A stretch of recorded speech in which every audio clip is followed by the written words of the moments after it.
made it. Let's just take a moment for everybody who has spent a month doing something consistently like NaNoWriMo or daily vlog or anything. Just take a moment to appreciate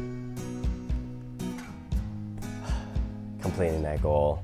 It's like graduating, you know, that feeling you get when, all right, the next part of my life can begin now.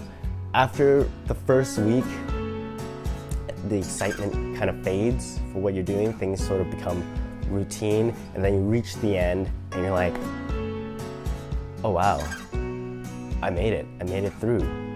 The second and third week, those were the tough ones. Those were the tough ones too, because there's so many points where you could give up. Every day, you kind of, I could give up on this right now. I could give up on this right now. And then you reach the end and you're like, I'm so glad I didn't give up. I'm so glad I didn't give up. And good news, I made it to 50,000 words. That was my goal at the beginning. That I always, deep down, I knew I could do it. And it's so great to prove yourself right.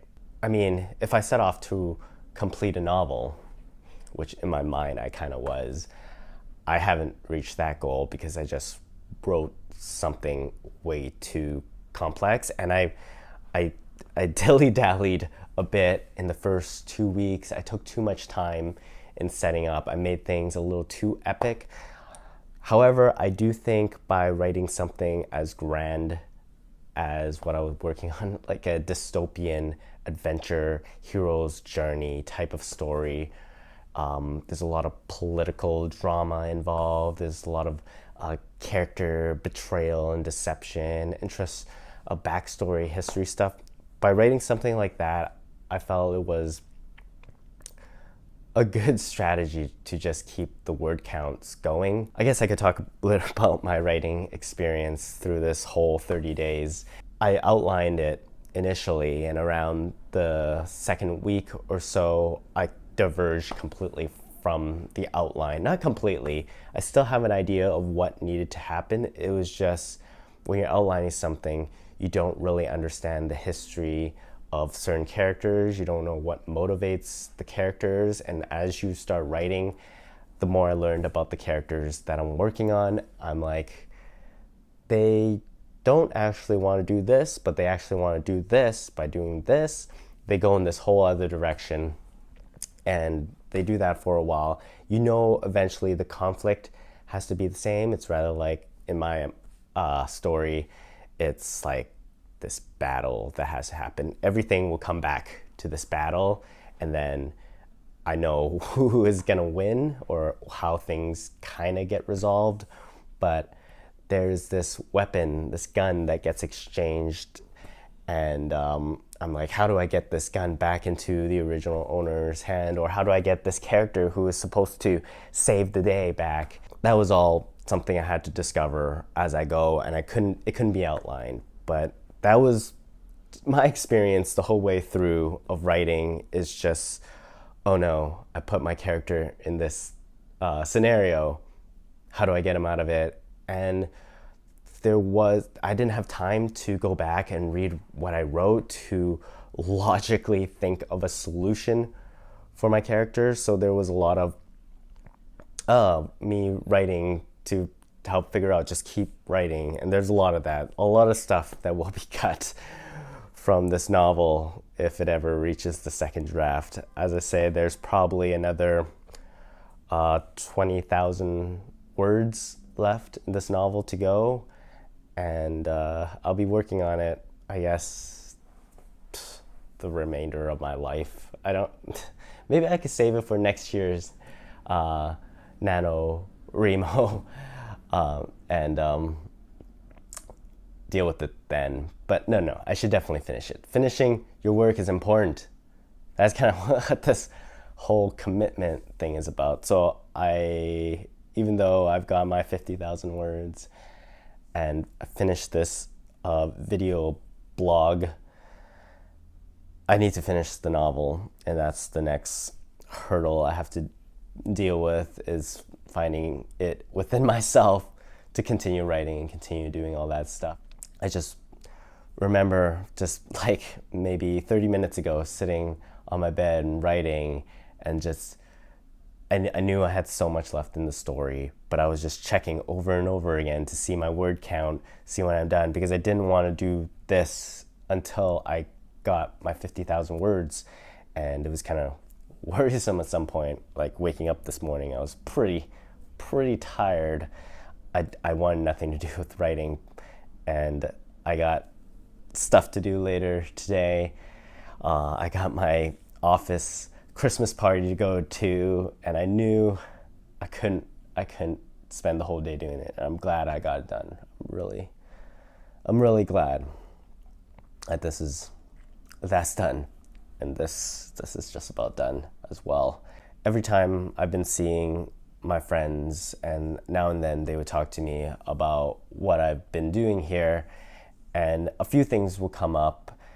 It's sort of the idea of like, why are you doing this? What are you trying to get out of it? And like, you journal, right? And when you're journaling, you kind of help yourself think through how you've been feeling that day.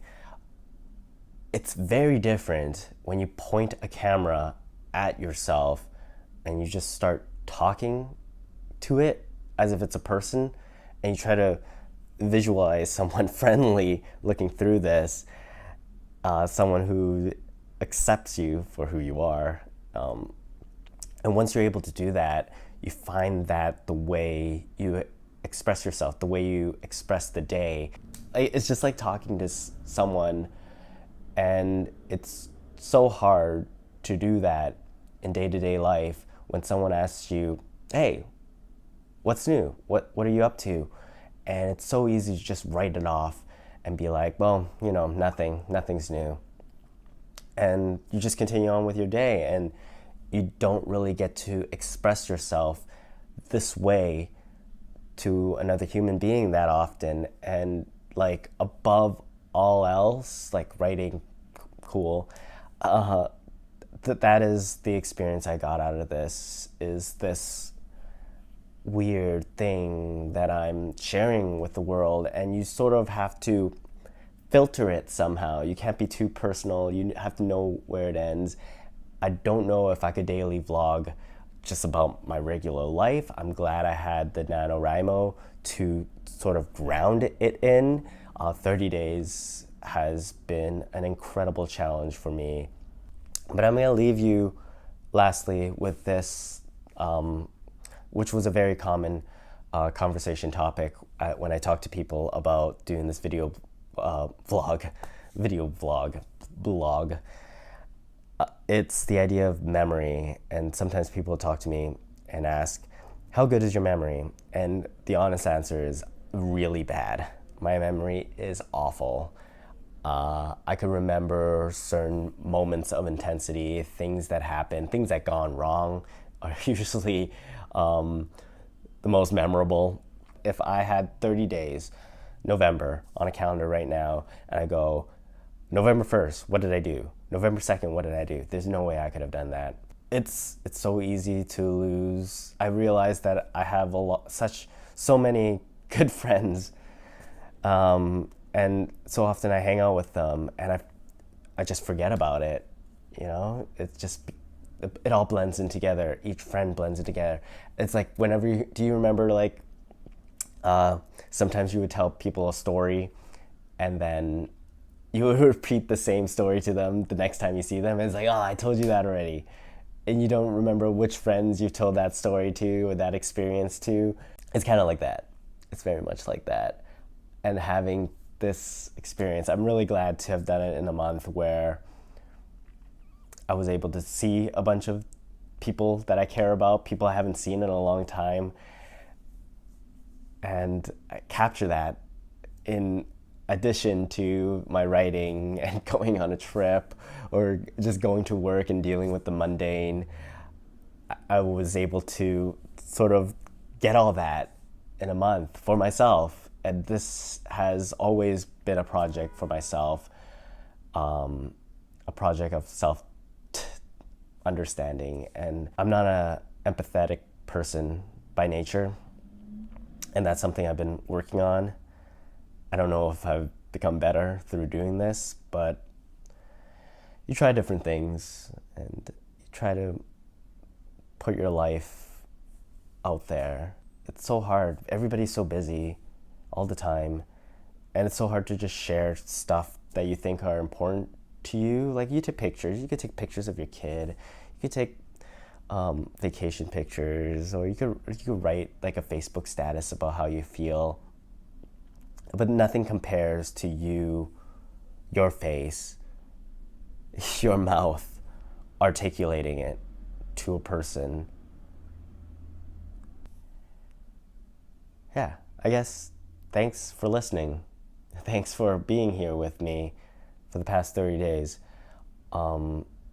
There's a lot I learned in terms of writing and YouTube itself, to see how the analytics work. I'm gonna work on a little post about all the technical stuff that happened, all the back end stuff that I experienced. Anyways, last day of November. I think this is good. This is a good way to end it, I guess. I feel like this is like the end of a long series. This is like the end of Friends, the TV show Friends, not the concept of Friends. And you guys say goodbye, and it's like, oh, will there be a reunion? It's too soon to tell. All right. It's me. My name is Elliot Chan. This has been my NaNoWriMo experience. Play safe. I'll talk to you guys again soon.